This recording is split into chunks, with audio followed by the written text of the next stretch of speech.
पतंग बनाना और उसका बेचना और इसी तरीके से उसका उड़ाना, ये कहाँ तक सही है? चुनांचे आजकल पतंगबाजी हमारी नई नस्ल के दरमियान बहुत ज़्यादा आम हो चुकी है। इसलिए आज के दौर का ये हुक्म है कि पतंग बनाना और उसको ख़रीद व फ़रोख्त करना चूँकि ताउन अलल मासियत है, इसी वजह से ये नाजायज़ है। और जब नाजायज़ है तो इसको बेचना, ख़रीदना, ये सब नाजायज़ हो जाएगा। वजह क्या है इसकी ताउन अलल मासियत होने की? उसकी वजह यह है कि उमूमन ये देखा गया है कि बच्चे पतंग उड़ाते हुए जब पतंग ऊपर उड़ती हुई रहती है तो बच्चे कभी आगे जाते हैं, कभी पीछे जाते हैं और उनकी नज़र पतंग पर होती है। नीचे क्या है, खाई है, खड्डा है, क्या है, गटर है, उसका इल्म बच्चे को नहीं होता है। और बेशुमार ऐसे हादसात पेश आते हैं।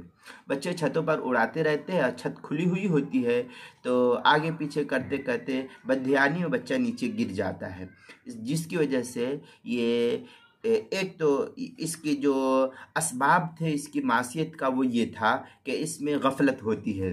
दूसरे के बच्चे इस तरीके से एक दूसरे की पतंग को काट देते हैं तो इसमें झगड़े का अंदेशा कवी रहता है और माँ बाप वालिदैन जो है झगड़ा करते हैं, इसलिए मुफ्जी इलन नज़ा की बहस के अंदर दाखिल हो जाएगा। ये झगड़े के एक अक़साम में दाखिल हो जाएगा, इसके लिए ये भी नाजायज़ है।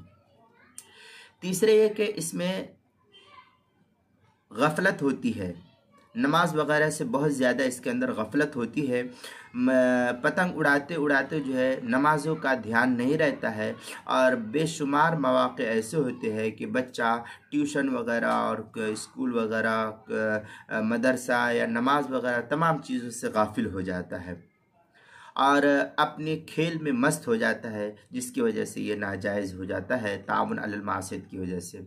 और भी इसमें बेशुमार मफासिद है, मैं तो आपके सामने चंद एक बयान किया हूँ। इसके अलावा हर इलाके की ऐसी नौइयत होती है जहाँ ये मफासिद पाए जाते हैं, लिहाजा इन मफासिद की वजह से ताउन अलल मासियत है, लिहाजा इसका ख़रीद व फ़रोख्त करना भी जायज़ नहीं है और इसको उड़ाना भी जायज़ नहीं है।